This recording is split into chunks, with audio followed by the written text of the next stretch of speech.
So you're going to give us an update. Thank you. I'm presenting Senate Bill 1239, the classic car exemption. And currently, automobiles model year 1975 or older are exempted from the biennial smog check inspections. This bill would extend the vehicle year from 1976 to 1980. Extending the exemption to 1980 allows the rich history of collector vehicles to flourish. I've reached out to the opposition, but unfortunately, we were unable to reach an agreement. Some of the suggestions that we did offer had to do with the use of smog fees for commuter cars. That those dollars could be attached for commuter cars to help them through through passage.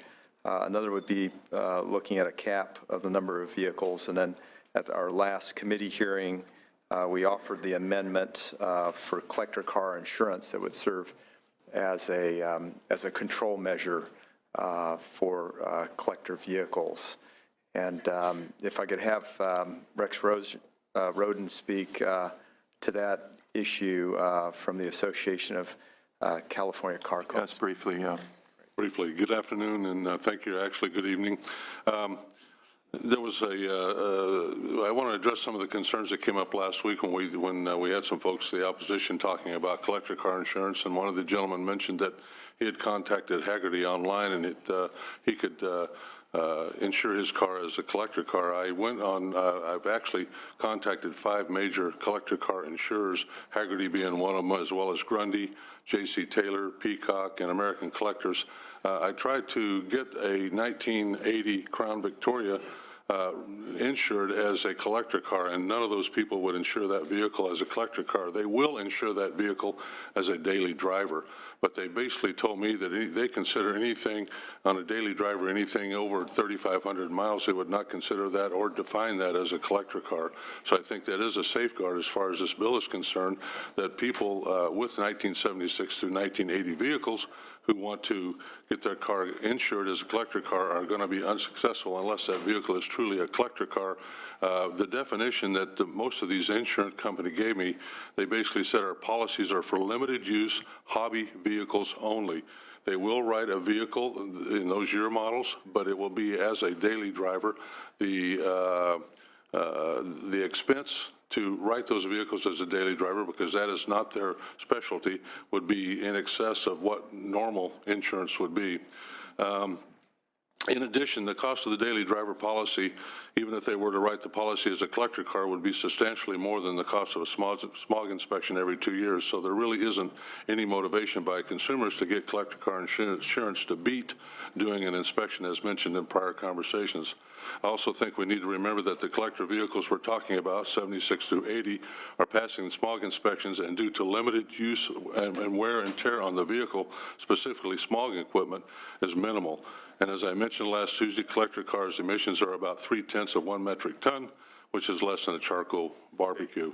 Last but not least, I will say that many of these vehicles are owned by elderly people, 76 through 80 vehicles.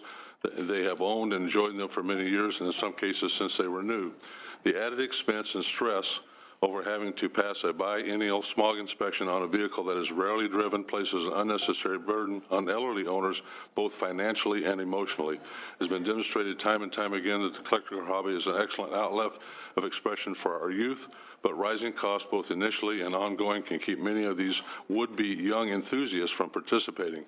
However, with a 75 through 80 year vehicles, they can provide a path to entry-level, lower-cost vehicle, classic vehicle hobby. And so we would certainly encourage an aye vote on this bill. We don't think that the impact of these vehicles, especially being insured as a collector car, is going to impact the environment, and we encourage an aye vote. Thank you. Thank you. Can we have other speakers in favor? Chairman and members, Andrew Antwi here on behalf of the Specialty Equipment Marketers Association in support. Okay, other people in favor? How about the opposition to the bill? Please come forward. Thank you.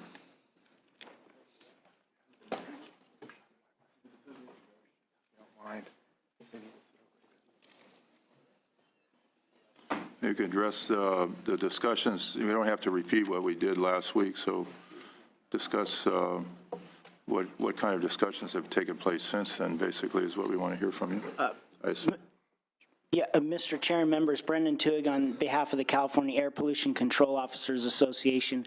We did ask the sponsors to try to help us understand really better what the problem is, and the sponsors shared information with us that largely reiterated the arguments that they made in committee. We have not seen any language from the sponsors.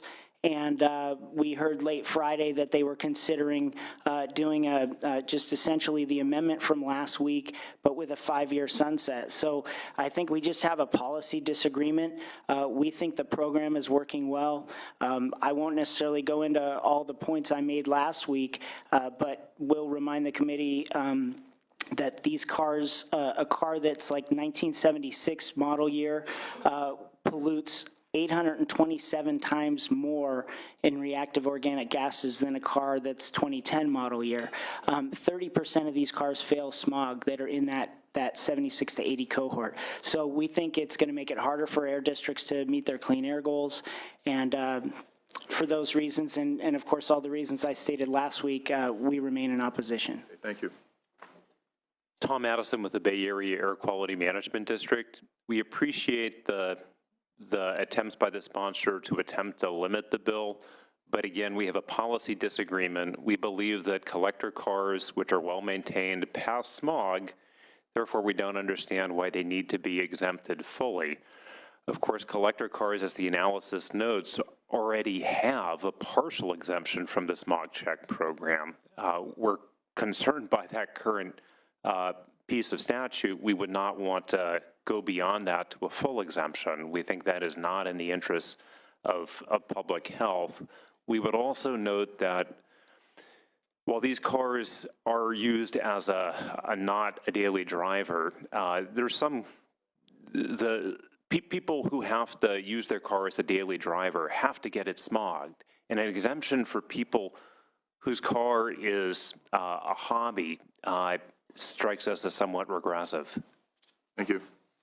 Bill McGavin for the Coalition for Clean Air and the Natural Resources Defense Council, opposed for the reasons you've already heard. Diana Vasquez, Sierra Club, California. Unfortunately, we were not able to submit a letter for the analysis, but we're also in opposition for the reasons stated before. Thank you. Okay. Mr. Chairman, if I may, I'm sorry, but American Lung Association also wanted me to mention their opposition. Thank you. Questions from the committee? We tried to get some middle ground here, but it doesn't appear that we were able to get that. So Senator Roth and then Senator Allen. Well, just a statement, Mr. Chair. I'll be supporting this to get it out of committee, but I would like to see you put a sunset on this so we can revisit it and get some idea of exactly how many of these cars there are that qualify as. I think that's the big uncertainty that I remember from the last conversation as to whether there are 100,000+ of these or whether there are 5,000 of these. And so I think a sunset would accomplish that and would allow us to revisit the issue. And I mean a shorter sunset rather than a longer sunset. Right. Thank you, Mr. Chair. Senator Allen, please. Yeah, as you know, I suggested that we get an extra week, and it just doesn't seem as though you've been able to come to terms. I'll certainly be happy to follow this through the course of the year, but I was only going to support it if you were able to work it out, and it doesn't seem as though it's been able to happen. So that doesn't mean I'm not going to be willing to support in the future if you're able to come up with a compromise. We'll see what happens to the committee today. Okay, others? Okay, we have a motion on the floor. So other questions? Senator, you have a close, please. Oh, just thank you for your reconsideration. And I guess I wanted to just clarify, these are cars that are not driven much. They're primarily used in parades, car shows.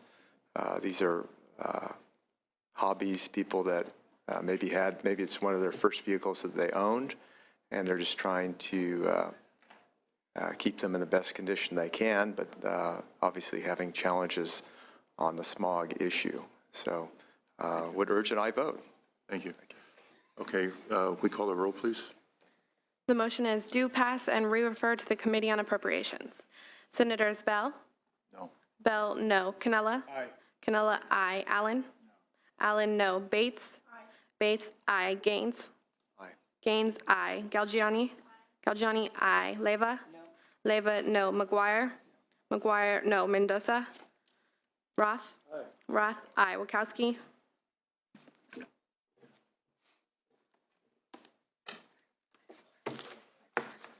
The vote is 5-4, and we'll leave the roll open for other members. We have one left, and Senator Mendoza,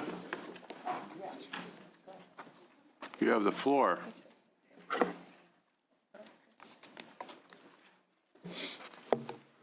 Senator. Thank you, Mr. Chair. Members, I'm here to present SB 1472. As the regional transportation planner for the Los Angeles City, LA County, MTA serves nearly 10 million people and oversees short-term and long-term transportation plans for the county to meet mobility, accessibility, and environmental needs. That is more than a quarter of the state's population. By comparison, the second largest local transportation authority serves 7.4 million to the Metropolitan Transportation Commission, serving 9 counties in Northern California. Given these numbers, the state has vested interest to ensure that MTA's proper and efficient and fair operation. In fact, like other local transportation authorities, the MTA was established by state statute, and the state must approve revenue-generating measures proposed by the MTA, and project must comply with the state's transportation plan. Currently, the MTA consists of 13 voting members, 5 represented by the county's 5 board of supervisors, 4 being represented by the city of LA, and 4 being represented by sectors from different cities.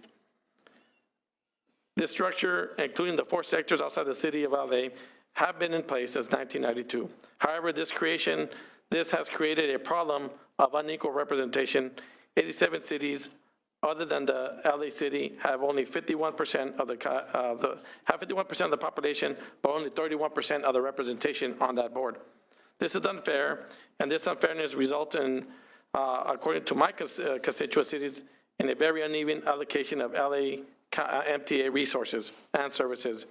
By increasing the number of MTA voting members by 2, the 87 smaller cities will have a much bigger proportionality and will increase our representation up to 60%.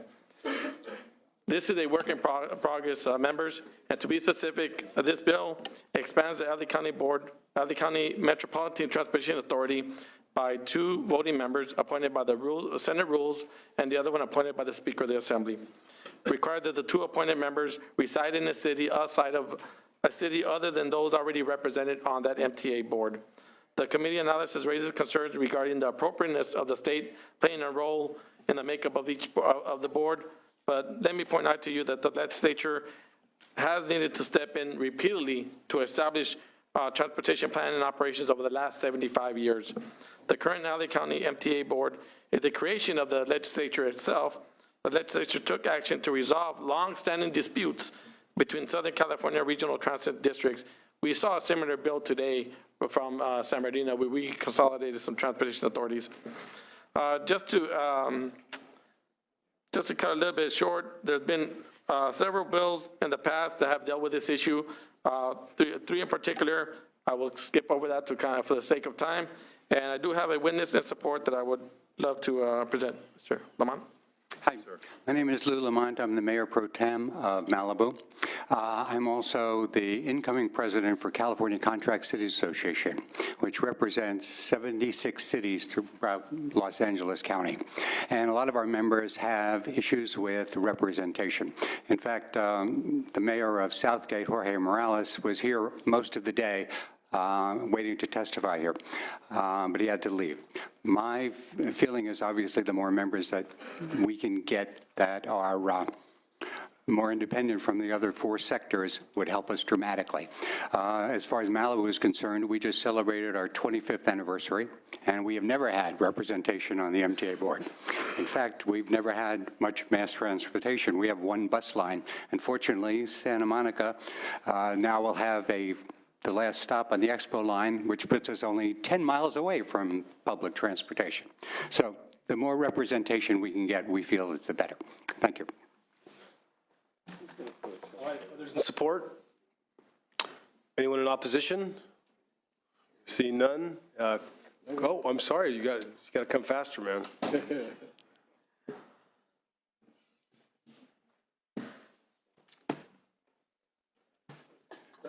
Thank you, Mr. Chairman and members. Andrew Antwi here today on behalf of the Los Angeles County Metropolitan Transportation Authority. Our board has voted to oppose this measure. Board governance issues are not new to this committee or to the legislature. There's local disputes that from time to time lead to one corner of a legislative body or local body or another coming to Sacramento to try and settle the local dispute via a state mandated change to governance structure. Many local agencies are creations of state law, but typically they reflect a local consensus. Adding 2 legislatively appointed seats to the Metro Board will not generate a local consensus. Just last year, this committee approved legislation, SB 767 De Leon, which creates an opportunity for LA Metro to go to the voters and pursue a no transportation sales tax. Having a board governance debate at a time when we're trying to get 2/3 local approval for a local sales tax will be unproductive. It will not lead to more transportation revenue in the cities that have complained about no representation or resources in LA County. As a matter of fact, it would probably make it harder. Having an agreement about resources should be done through local negotiation. Right now, LA Metro gets 80% of its resources for transportation projects in LA County from local and non-state sources. We get 5% of the funding that flows to transportation projects in LA County comes from the state. Adding 2 members to the Metro Board, growing it to 16, would have state representatives representing 12% of the population, when we only get 5% of the resources from the state sources. That being said, the state is an important player. We partner. Frankly, self-help counties make a presentation to the voters that the voters trust the local agencies to make the funding decisions.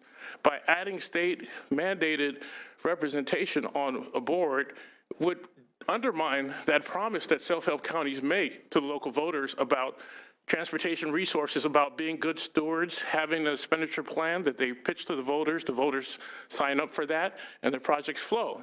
And Metro and many other self-help counties are actually transportation funding partners with the state. So we very much disagree with this bill. We ask for a no vote. We've passed out letters of opposition. They did not make the committee record because the committee received this bill after the deadline for letters. And so I just call the members of the committee's attention to letters from the LA Metro Board of Directors in opposition, from LA County Supervisor Hilda Solis in opposition, from Mobility 21 in opposition. This bill moves away from a local consensus to get transportation funding.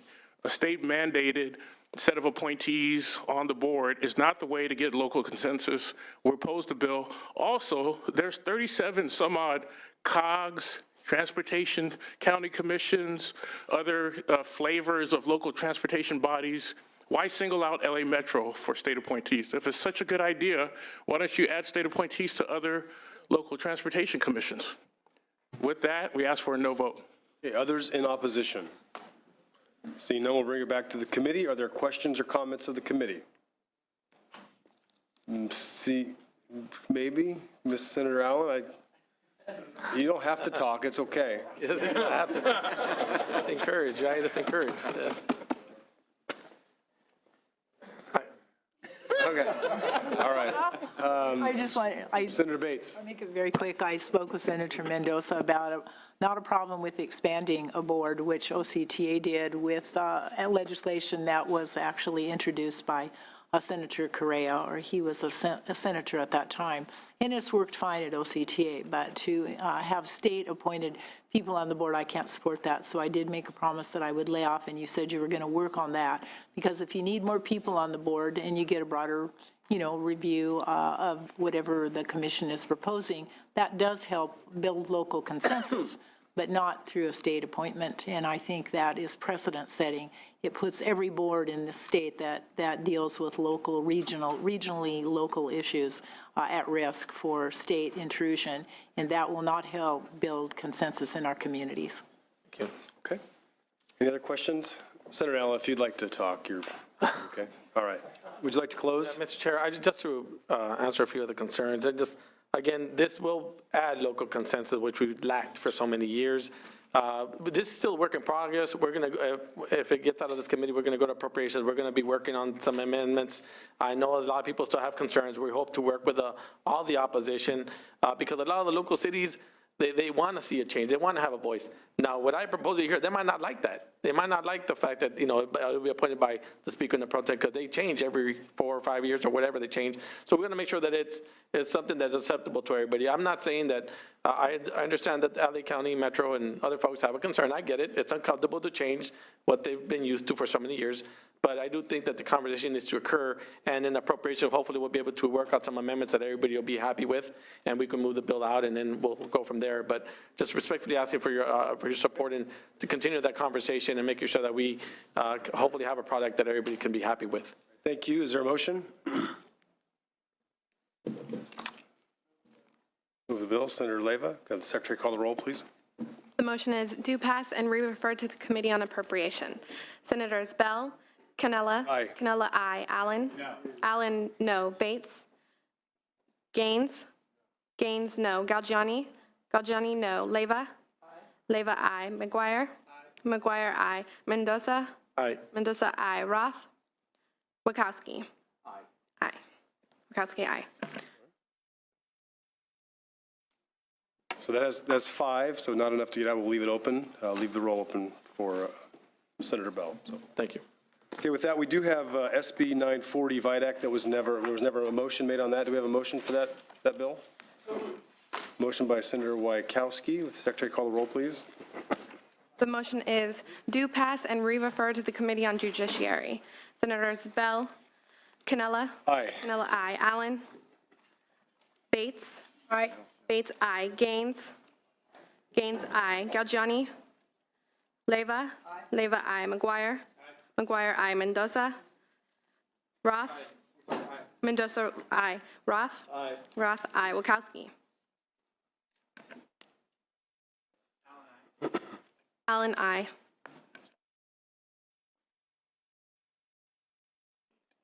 That bill has 8, so we'll leave it open for Senator Bell. And while we're waiting for Senator Bell, why don't we just start working through all the bills that are on call? We'll start with number 1, SB 824, Senator Bell. Oh, that one's out, so we will not take that one. So file item 4, we'll start with SB 1035, WASO. File item 4, SB 1035, Senator Hueso. The motion is do pass and re-refer to the Committee on Appropriations. Senators Allen. Senators Gaines. Gaines, no. Galgiani. Galgiani, aye. McGuire. McGuire, aye. Mendoza. Mendoza, aye. Roth. Wachowski.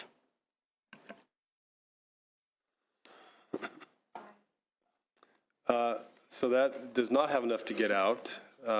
Senator Bell has voted on it, so maybe we'll leave it open until the chairman comes back and he can decide what to do with it. So let's see. I file item 5, SB 1051, Hancock. The motion is do pass and re-refer to the Committee on Judiciary. The chair has voted aye. The vice chair has voted no. Aye, excuse me. Senators Gaines. Aye. Gaines, aye. McGuire. Aye. McGuire, aye. Mendoza. Aye. Mendoza, aye. Roth. Aye. Roth, aye. Wachowski. Aye. Wachowski, aye. What's that? 11-0, that bill is out. Next up, SB 1069, Wachowski, that one's out. SB 1141, Morlock. The motion is do pass and re-refer to the Committee on Appropriations. The chair has voted no. Senators Canella. Allen. Senators Allen. Allen, aye. Galgiani? No, we're on, No. 1141.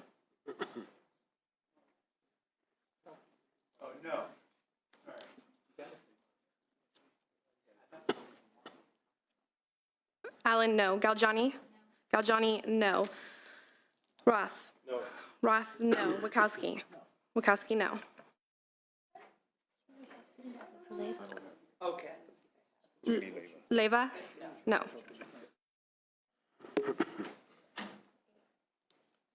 to date, that bill is not out, so.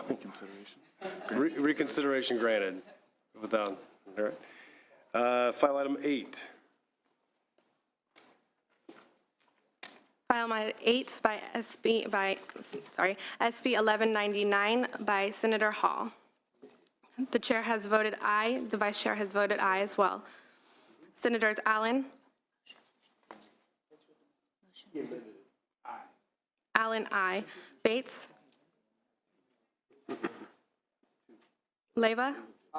Leyva, aye. Wachowski? Wachowski, aye.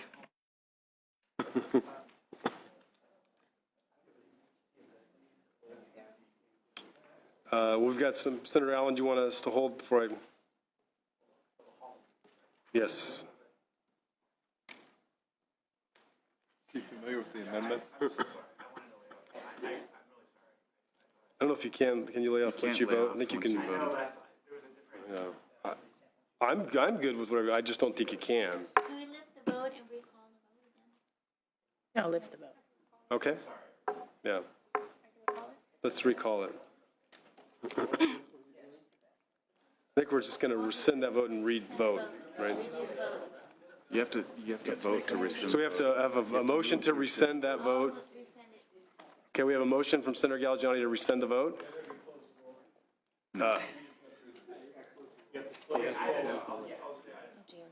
I don't know.